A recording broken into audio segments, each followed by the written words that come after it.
शिवसेना उद्धव बाळासाहेब ठाकरे पक्षाने कोल्हापुरात एक मोठा निर्णय घेतला आहे। माजी उपमहापौर रविकिरण इंगवले यांची कोल्हापूरच्या जिल्हा प्रमुखपदी निवड केली आहे। हा निर्णय केवळ पक्षीय संघटनात्मक बदल नाही तर त्यामागे मोठा राजकीय हिशोब असल्याचं बोललं जातंय। रविकिरण इंगवले हे 4 वेळा कोल्हापूर महानगरपालिका निवडणुकीत विजयी झाले।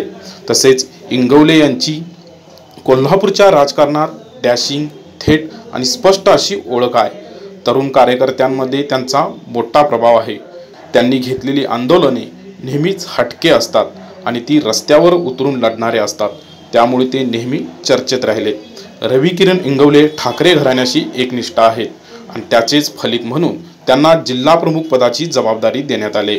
तसेच इंगवले हे आमदार राजेश क्षीरसागर यांना थेट राजकीय आव्हान देण्यास सक्षम आहेत। तसेच कोल्हापुरात हिंदुत्वाचा स्पष्ट चेहरा, तरुण कार्यकर्त्यांचे नेतृत्व आणि कोल्हापूर शहराचा अनुभव या सर्व रविकिरण इंगवले यांच्या जम्याच्या बाजू आहेत।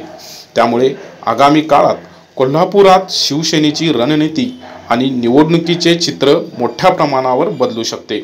इंगवले यांच्या निवडीमुळे महाविकास आघाडीला कोल्हापुरात नगरपालिका निवडणुकीच्या दृष्टीने मोठी मदत होणार आहे।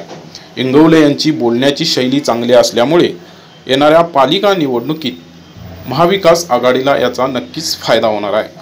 अशाच नवनवीन अपडेट्ससाठी डिजिटल कोल्हापूर चॅनेलला सबस्क्राइब करायला विसरू नका।